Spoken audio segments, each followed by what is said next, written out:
तो मैं एक सर्टेन चीज़ को एड्रेस करने वाला हूँ जो काफ़ी लोग नहीं टच कर रहे। वो है रिलेशनशिप का एक topic. As a tarot reader मुझे हर एक रीड आ रहा है रिलेशनशिप रिलेटेड। प्रॉब्लम ये हो रहा है कि कोई बात नहीं, हर महीने आता है रिलेशनशिप के रीड्स। पर जब मैंने अपने वाइब्रेशंस और कैलकुलेशंस को अलग छोड़ के मैंने एनालिसिस पे ध्यान दिया कि एक्चुअली एनालिसिस क्या कहता है, ठीक है, इसके बारे में। तो मैंने देखा कि मेरे डेटा एनालिसिस के मुताबिक ऑलमोस्ट हर एक पर्सन गो थ्रू कर रहा है इस फेज से, जो कि नहीं होता। कोई कोई साइंस करते हैं, कोई कोई साइंस नहीं करते हैं, इट इज़ टोटली अंडरस्टैंडेबल। पर हर कोई एक ही टाइप के चीज़ों में कैसे फंसा हुआ है। सो इस related even though I am a tarot reader, astrology में जानता हूँ, पर वो मेरी एक्सपर्टी नहीं है, ठीक है, वो मेरे एक्सपर्टीज के अंडर नहीं आता। बट स्टिल आई नो थोड़ा सा, इतना कि मैं आपको एड्रेस करके बोल सकता हूँ कि what you are going through right now and why you are going through. क्योंकि ये प्रॉब्लम काफ़ी जनरलाइज्ड है। अगर आपको ये सुन के लगे कि आप इन सब चीज़ों से गुजर नहीं रहे, अगर आपको ये लगता है तो आप वीडियो छोड़ सकते हो, कोई दिक्कत नहीं। अगर आपको लगता है कि आप एक खुशहाल लाइफस्टाइल में जी रहे हो तो यहीं पर ड्रॉप कर दो वीडियो, कोई दिक्कत नहीं। तो मैं एक एक राशि करके हर एक राशि पर आऊँगा। तो मैंने क्या समझा है, किस वजह से हो रहा है, क्या हो रहा है, वो सारी चीज़ें मैं एड्रेस करने की कोशिश करूँगा।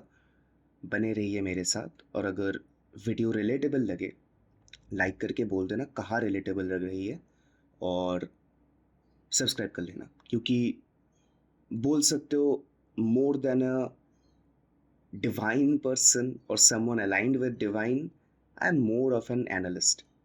ठीक है, तो चलो शुरू करते हैं। अगर आपका मून साइन पाइसिस है, यानी मीन राशि, तो जुलाई से लेकर दिसंबर 2025 तक का समय आपके लिए एक इमोशनल रोलर कोस्टर बन सकता है।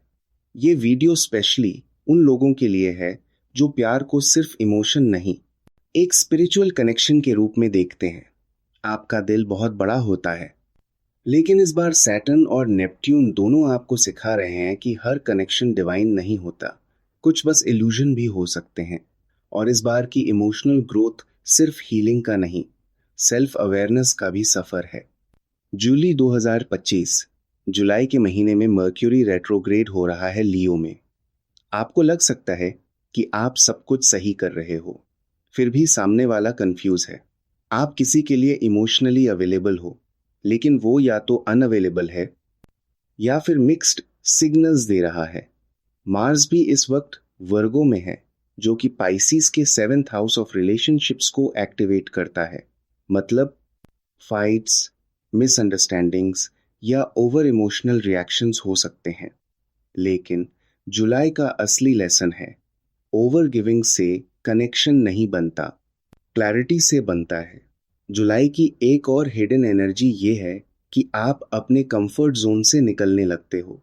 किसी सिचुएशन को जहां आपने बहुत कॉम्प्रोमाइज किया है, अब आपके अंदर से आवाज आती है कि ये मुझे डिजर्व नहीं करता। ये समय है बाउंड्री समझने का और अपने इंट्यूशन पे भरोसा करने का। शायद आप किसी ऐसे कनेक्शन में हो जहां आपको सिर्फ वेटिंग मोड में रखा गया हो, तो अब वो पेशेंस फ्रस्ट्रेशन में बदल सकता है। इस वक्त अवॉइड करें अननेसेसरी कॉन्फ्रंटेशन, लेकिन अपने दिल की बात लिखना या किसी थेरेपिस्ट से बात करना हीलिंग दे सकता है। अगस्त 2025, अगस्त शुरू होता है थोड़ा रिलीफ के साथ। मर्क्यूरी डायरेक्ट हो गया है और वीनस अब कैंसर में जाकर आपके 5th हाउस में रोमांस ले आया है।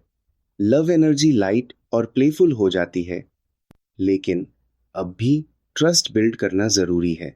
लेकिन मार्स अब लिब्रा में आकर आपके 8th हाउस में चला गया है। इमोशनल डेप्थ, सेक्सुअल एनर्जी और ट्रांसफॉर्मेशन का समय है। आप किसी से अट्रैक्ट फील कर सकते हो, लेकिन दिल में डाउट भी हो सकता है। अब आपको यह समझना होगा कि अट्रैक्शन और अलाइनमेंट में फर्क होता है। अगस्त के सेकेंड हाफ में कुछ ऐसे मोमेंट्स आएंगे जहां आप किसी से डीपली कनेक्ट करने की कोशिश करोगे, लेकिन सामने वाला या तो गार्डेड होगा या खुद अनश्योर होगा। इस दौरान हो सकता है आप किसी एक्स या पास्ट फ्लेम के सपने देखें या उसकी यादें ट्रिगर हो। इंपॉर्टेंट है कि आप प्रेजेंट और पास्ट का डिफरेंस समझें।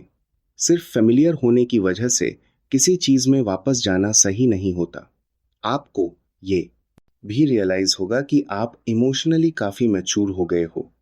जहां पहले आप हर बार इनिशिएट करते थे, अब आप ऑब्जर्व करना सीख गए हो। सितंबर 2025 गेम चेंजिंग मंथ। 7 सितंबर को फुल मून लूनर इक्लिप्स आपके ही साइन में हो रहा है। This is big. ये आपके इमोशनल पैटर्न्स, सैक्रिफाइसेस और इल्यूजन्स को स्पॉटलाइट में लेके आएगा। क्या आप किसी ऐसे इंसान में ड्रीम देख रहे हो जो वैसा है ही नहीं? या क्या आप खुद को इतना बैकफुट पे डाल रहे हो कि अपनी नीड्स इग्नोर कर रहे हो?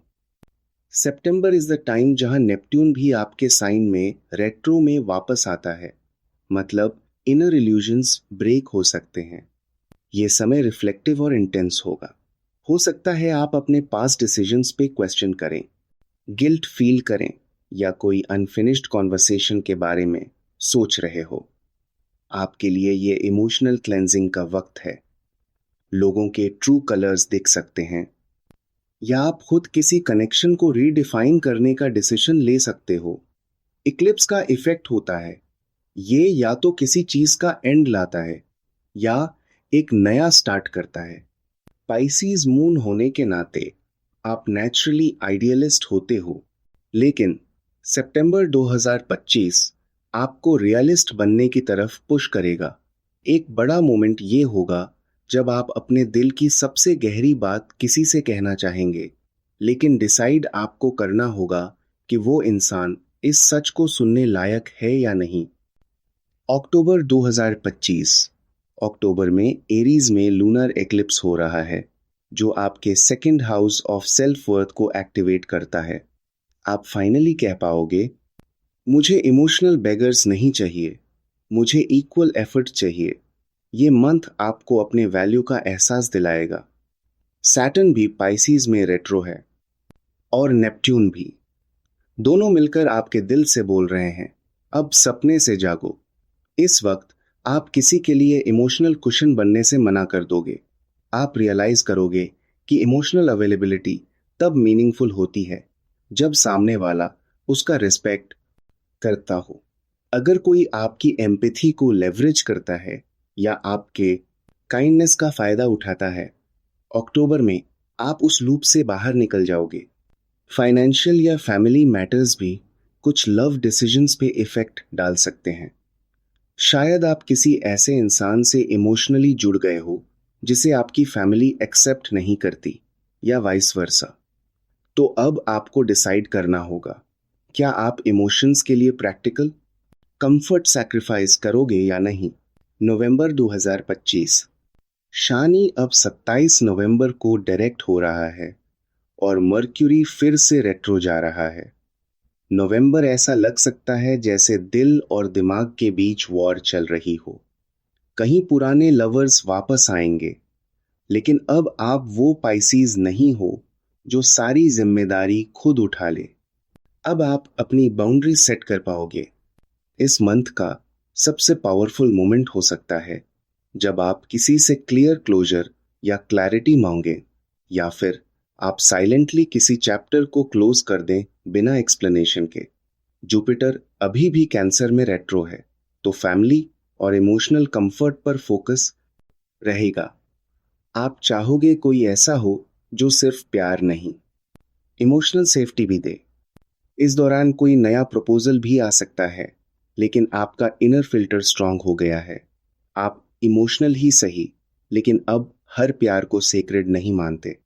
आप देख पा रहे हो कि जो आप डिजर्व करते हो वो क्लियर है, और जो सिर्फ इमोशनल एक्साइटमेंट देता है वो लॉन्ग टर्म नहीं चलेगा। दिसंबर 2025। नेपट्यून 10 दिसंबर को डायरेक्ट होगा और फाइनली क्लैरिटी आ जाएगी। अब आप ओवर रोमांटिसाइज नहीं करोगे किसी को।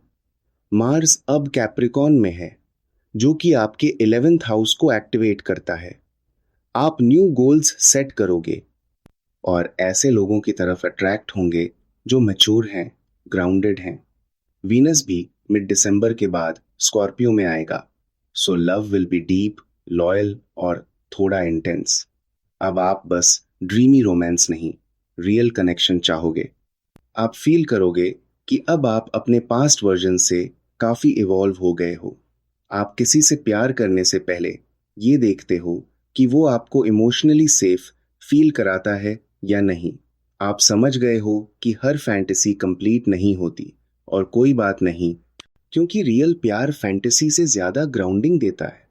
ईयर एंड तक आप किसी स्पेशल पर्सन के साथ एक न्यू बिगिनिंग देख सकते हो, या अपने आप से कमिटमेंट कर सकते हो कि 2026 में आप सिर्फ कॉन्शियस कनेक्शंस ही अलाउ करोगे। You are ready, healed, wise और self loving. Final message for Pisces moon. प्यार तुम्हारे लिए एक डिवोशन है, लेकिन 2025 के ये 6 महीने तुम्हें सिखा रहे हैं कि डिवोशन बिना डायरेक्शन के सिर्फ इल्यूजन होता है। हर किसी को डिवाइन मत समझो, खुद को डिवाइन समझो, और फिर देखना कैसे सही प्यार तुम्हारे तक खुद आता है।